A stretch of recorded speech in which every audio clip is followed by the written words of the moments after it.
الحمدللہ والصلاۃ والسلام علی رسول اللہ اما بعد۔ دور جاہلیت میں لوگ اپنے بچوں کو اور اپنے حیوانات کو نظر بد سے اور آفات سے بچانے کے لیے اس کے گلے کے اندر رسی، دھاگا یا تعویذ یا اور مختلف قسم کی اشیاء ڈالا کرتے تھے تاکہ ہمارے جانور، ہمارے بچے مختلف قسم کے آفات سے، شر سے اور مصیبتوں سے بچ سکے۔ یاد رہی تمام امور جاہلیت میں ہوا کرتے تھے۔ نبی کریم صلی اللہ علیہ وسلم نے باقاعدہ ایک شخص کو بھیجا تھا اور آپ نے فرمایا تھا کہ جس بھی اونٹ کے گلے کے اندر کوئی رسی دیکھو فرمایا اس کو کاٹ دیا جائے، کیونکہ وہ لوگ یہ رسی جانور کے گلے میں اسے نظر بد سے بچانے کے لیے اور آفات سے بچانے کے لیے عمل کیا کرتے تھے۔ تو یہ دور جاہلیت کا عمل ہے، اس سے اجتناب کرنا چاہیے۔ اور نبی کریم صلی اللہ علیہ وسلم نے اس کو شرک بھی قرار دیا ہے۔ فرمایا کہ من تعلق تمیمۃ فقد اشرک، جس انسان نے تمیمہ لٹکایا اس نے شرک کیا۔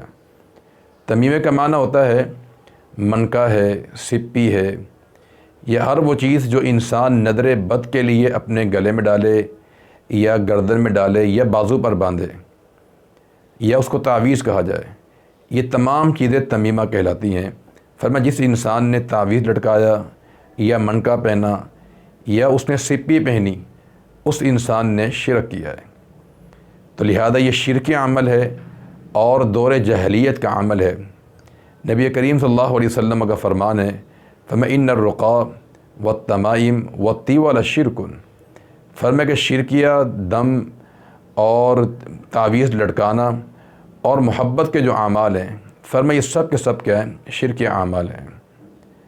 عمران بن حسین رضی اللہ تعالی عنہ فرماتے ہیں کہ نبی کریم صلی اللہ علیہ وسلم نے اس شخص کو دیکھا کہ جس نے پیتل کا چھلا پہنا ہوا تھا۔ فرمایا کہ ما ھذا، یہ کیا چیز ہے؟ اس نے کہا اللہ کے پیغمبر، یہ میں نے جو چھلا پہنا ہے اپنی کمزوری دور کرنے کے لیے پہنا ہے۔ تو رسول اللہ صلی اللہ علیہ وسلم فرمایا کہ اس کو اتار دو۔ فرمایا یہ چھلا تمہیں کمزوری کے سوا کسی اور کا فائدہ نہیں دے گا، یعنی اس کے پہننے سے تمہیں مزید کمزوری پیدا ہوگی، اس کو اتار دو۔ اور آپ نے ساتھ یہ بھی فرمایا کہ فَإِنْ لَوْ مُتَّ عَلَى هَذَا وَعَلَيْهِ هَذَا، اگر تمہاری موت اس چھلے کو پہنے ہوئے آ گئی تو ما افلحت ابدا، تم کبھی نجات نہیں پا سکو گے۔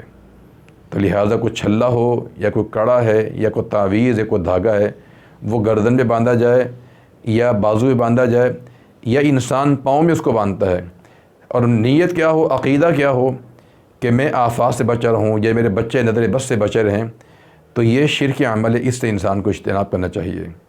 اور نبی کریم صلی اللہ علیہ وسلم کا فرمان ہے کہ من تعلق تمیمۃ فلا اتم لہ، جو انسان تعویذ لٹکاتا ہے اللہ تعالیٰ اس کی مراد ہی پوری نہ کرے، اور جس انسان نے سپی کو لٹکایا ہے، سپی پہنتا ہے، اللہ تعالیٰ اس کی حاجت ہی پوری نہ کرے۔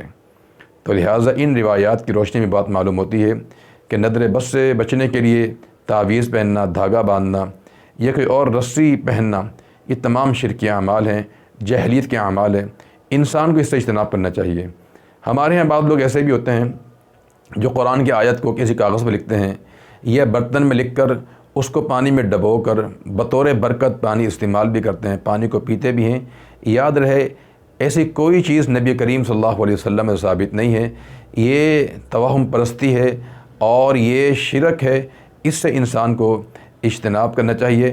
اس کے مقابلے میں مسنون دعائیں ہیں، مسنون اذکار ہیں، اور شرعی دم کا طریقہ اللہ کے پیغمبر نے ارشاد فرمایا ہے کہ انسان سورہ فاتحہ پڑھے، اور سورہ بقرہ کی آخری آیات ہیں، آیت الکرسی ہیں، قرآن کے آخری 3 کل ہیں، یہ سارے وہ مسنون اذکار ہیں اور وظائف ہیں جن کو اختیار کرنا چاہیے۔ اس کے مقابلے میں کچھ پہننا، کوئی دھاگا باندھنا، اس سے انسان کو اجتناب کرنا چاہیے۔ اللہ تعالیٰ میں ہر قسم کے شرک سے بچنے کی توفیق عطا فرمائے اور کتاب و سنت پہ عمل کی توفیق عطا فرما دے۔ وصلی اللہ وسلم علی نبینا محمد وعلی آلہ واصحابہ اجمعین۔